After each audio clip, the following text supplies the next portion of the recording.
Hello বন্ধুরা, আজকে আমার রান্নাঘরে দেখাবো যে গাজর হচ্ছে আর ওলকপি টমেটো দিয়ে মাছ দিয়ে তরকারি রান্না করব। কিভাবে রান্না করব আপনারা দেখতে থাকুন, আশা করি ভিডিওটা ভালো লাগবে। এই দেখুন আমার কাটা হয়ে গেছে, ধুয়েও নিয়েছি। এদিকে হচ্ছে বাটা মাছগুলো আমি ভেজে নিয়েছি, তারপরে ভেজে নামিয়ে নেওয়ার পর আমি জিরা ফোড়ন দিয়েছি, শুকনো লঙ্কা দিয়ে দেবো, কয়েকটা রসুন থেতো করে দিব। আজকে আলু ছাড়াই রান্না করব, সবজিটা খেতে বেশ ভালো লাগবে। এই দেখুন, তারপর সবজিটা দিয়ে সুন্দরভাবে নেড়ে চেড়ে দিব, লবণ দিয়ে দিব, হলুদ দিয়ে দিব।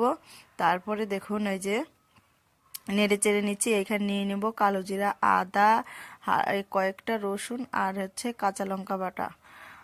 এইটুকু মশলায় আমি বেটে নিব, বেটে এইখানে দিয়ে দিচ্ছি। দিয়ে দেওয়ার পরে সুন্দরভাবে নেড়ে চেড়ে নিব। নেড়ে ভালো করে কষিয়ে নেওয়ার পর আমি দিয়ে দিব জল। জল দিয়ে যখন ঝোলটা আমার ফুটবে তখন দিয়ে দিব মাছ। তারপরে এখন আমি মাছটা দিয়ে নামিয়ে নিব। ভিডিওটা ভালো লাগলে সাবস্ক্রাইব, লাইক দিয়ে আপনারা পাশে থাকবেন।